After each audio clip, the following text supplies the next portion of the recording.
What's up, guys? My name is Ace, and there's currently a very big claim going around the community right now, and it is starting to gain a lot of traction, so I wanted to get on top of this quickly, and that is that there is currently a bug with the armor-piercing ammo type, where apparently with any gun in the game, if you choose the armor-piercing ammo, and then you tune that ammo to max out your damage range as well as your bullet velocity, you will actually be dealing more damage at all ranges.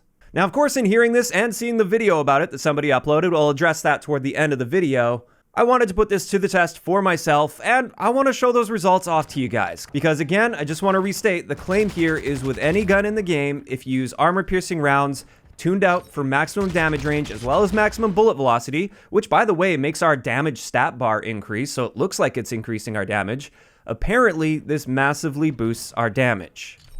So I tested with a couple different guns here, one a marksman rifle, the SPR-208, and then one assault rifle, the Lockman 5.56. And it turns out at point blank range with a lower torso shot with the SPR, we're taking the enemy's health down to 6. Technically 7, but the way they handle rounding with Codcaster doesn't actually align perfectly. In either case, it's 6 when I'm not using any armor-piercing ammo at all, and it takes them down to 6 when I am using the armor-piercing rounds with that maximum damage and bullet velocity tuning. So at close range here, it's having no impact whatsoever on our damage, but maybe it's something with the medium damage range, for instance. So I went to the medium damage range, and without armor-piercing rounds, we're taking him down to 13 health with a shot to the lower torso, whereas with the armor-piercing rounds fully tuned, it takes him down to 13 health, exactly the same as without armor-piercing rounds. So it's not looking too good for this claim so far, but let's have a look at the Lockman 5.56. Maybe it just doesn't work on the SPR for some reason. And within our maximum damage range for this, we're dealing 28 damage, both with and without these tuned armor-piercing rounds. And then in the second damage range, we're dealing 24 damage, both with and without armor-piercing. So right there, this already shows that no, this doesn't actually increase the damage value that you're dealing. However, I did want to take a further look into this. Maybe it's just giving us a massive boost to our damage range, especially with that tuning for maximum damage range with this. And when it comes to this, with the SPR, without using any ammo type at all, so no armor piercing, no attachments to improve our damage range, our maximum damage range will extend out to 29.4 meters.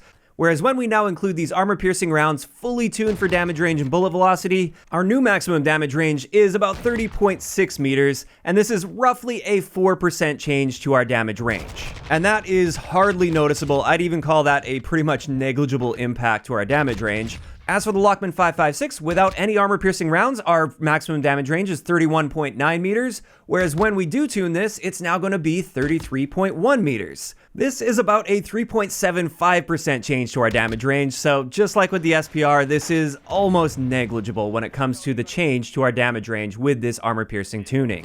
What about bullet velocity, though? Well, when it comes to this one, within a 325 meter range that I tested in, there was no measurable change here whatsoever, and I'm within a margin of error of 3%. So if there is a change, it appears to be a less than 3% change to our bullet velocity as well.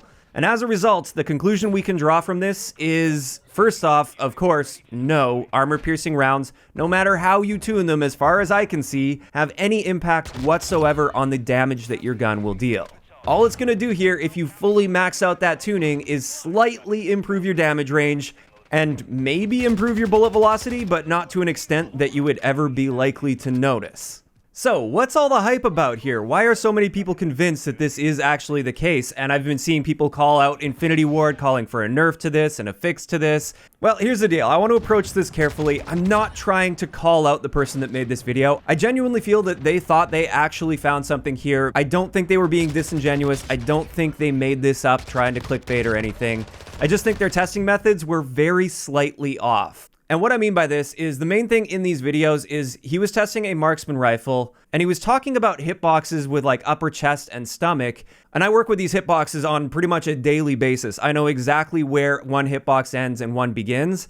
And it turns out he was aiming essentially right on the line between an upper torso hitbox and the mid torso hitbox. But as far as I could tell throughout the video, he thought this was like clearly within the upper torso zone. So what I think he was seeing with his results here is since he was aiming so close to that line, he just happened to be very slightly in the upper torso zone when he had those tuned armor piercing rounds on. Whereas when he didn't, he was just a pixel or two below that line, and therefore he wasn't getting the one-shot kill. This could also be that that really tiny change to our bullet velocity. Bullet velocity directly impacts bullet drop in this game. So it could also be that. It could be that with the armor-piercing rounds, he was getting a more straight shot and hitting that upper torso zone, whereas without those armor-piercing rounds, his velocity was slower, and therefore it was dropping into the mid-torso zone, and therefore not yielding a one-shot kill.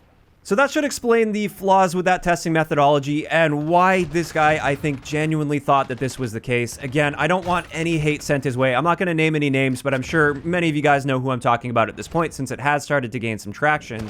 So please don't go after this guy or anything. I think this was just an honest mistake, and I just wanted to make sure I got on top of this before it becomes way too widespread because I've been getting quite a few comments on this. But I always just want to make sure for you guys, when there's something like this that starts to gain traction in the community, so many people jump on it and just instantly believe it, and I want to make sure you guys have the most accurate information possible. And I should mention as well, this goes for a lot of other people that are making very wild claims about weapon tuning in this game. Now, to be fair, I haven't tested absolutely every attachment and every way to tune every attachment, and perhaps there will be some really good, interesting discoveries with this. In fact, I do plan on revisiting that tuning video that I made earlier, where my conclusion with that is tuning is essentially negligible most of the time, and in many cases it ends up hurting you more than it helps you. But I've been seeing a lot of claims about weapon tuning that are simply not accurate. I think a lot of people are going purely based on feel without proper testing methods, and we're seeing a lot of placebo when it comes to this. So there we go. I think that's a good place to leave this video, and I guess from you guys in the comments down below, I'm curious to hear what other big tuning claims have you heard? Are there specific attachments and ways to tune those attachments that you've been hearing, or maybe you've done some testing for yourself that you feel or other people feel have a really big impact in the game? Because I'd be happy to test those as well. And who knows, maybe we will actually discover some great tuning that will have a really big impact on our guns. Until then, I'm always going to remain quite skeptical when it comes to big tuning claims because all of the testing that I've done has yielded very minimal impacts on the guns. If you enjoyed the video, a like rating is always appreciated, and don't forget to subscribe for more if you haven't already. I'll talk to you guys next time.